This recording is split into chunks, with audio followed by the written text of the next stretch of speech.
Hello there. The House of Lords has voted against the government to put in place measures to try and block Parliament being prorogued by a new Prime Minister intent on forcing through a no-deal Brexit.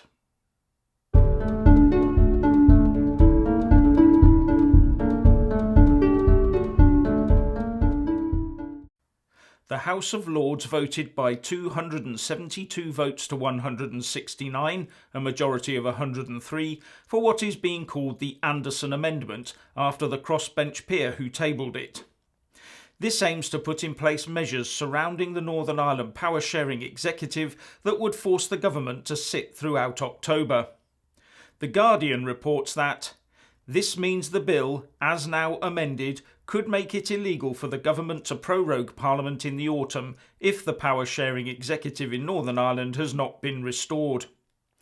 And, says the Guardian piece, 13 Tory peers voted against their own government on this bill. The Anderson Amendment is based on the ones Dominic Grieve tried to push through the House of Commons on the very same bill just recently. But one of those was stopped by the Speaker not selecting the amendment for debate and voting on, and others were voted down. Grieve did manage to get one through that instructed the government to make fortnightly reports on power sharing, though. What the Anderson Amendment does is adds to this by forcing the government to make reports and hold debates on the progress being made towards the restoration of the power sharing arrangement in Northern Ireland. That, I assume, makes it harder to avoid than just making reports. The bill does have to go back to the House of Commons tomorrow, where this amendment inserted by Lords could well be voted out. But if the House of Commons has already very recently rejected something similar, then by what authority do our esteemed Lords think that MPs had better think and vote again on it? When Grieve initially put forward his amendments, other MPs were saying that they went well beyond what was required, so it's obvious that these moves are Brexit-driven and not Northern Ireland policy-driven, so they should be rejected. There is now fear-mongering talk about the pound falling towards parity with the dollar after Brexit.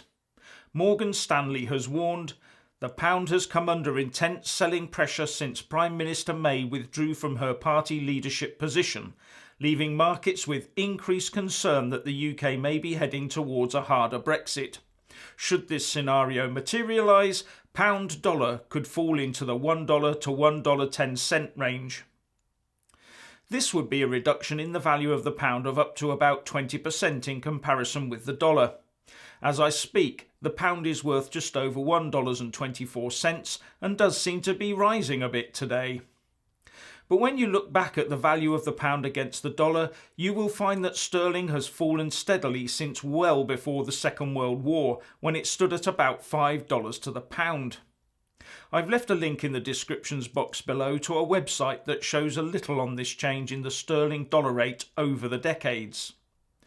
I've also constructed this graph from data supplied by www.macrotrends.net that shows that sterling to US dollar exchange rate since early 1971.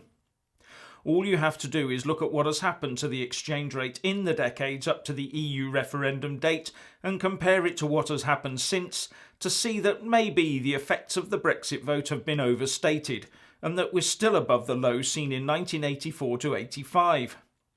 And what it shows is that confidence in a currency can come and go quite quickly. We should therefore not be measuring our independence against short-term currency fluctuations.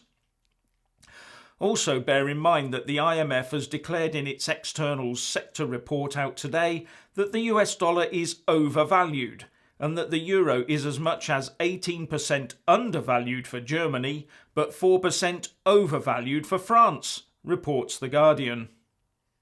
And on to Boris Johnson. The Telegraph reports that he has recruited hardline Eurosceptic Daniel Moylan as senior Brexit policy advisor. Moylan says the report is implacably against the backstop and the withdrawal agreement.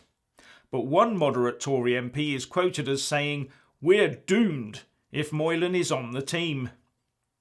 And here's some interesting news. West Midlands MEP for the Brexit Party Andrew England Kerr has tweeted out a video where he says about MEPs from other member states that I've been approached by colleagues from several European countries who are keeping a close eye on Britain with a view to follow us out. It's our responsibility to make Brexit a success, not just for Britain, but for the whole of Europe. What gets me, though, is that all the other EU 27 countries keep unanimously agreeing to another Article 50 extension. If only just one of them had refused, we'd already be out and on our way to post-Brexit success. Although as far as I'm concerned, Robin Tilbrook is right, and we've already left the EU by default on the 29th of March 2019. Anyway, what do you think? Please share and comment, and thank you for watching. Please do like and share this video, and also subscribe to my channel. And when subscribing, please do remember to press on the little bell next to the subscribe button. That way you'll get an alert every single time I put up a new video. Thank you very much for watching.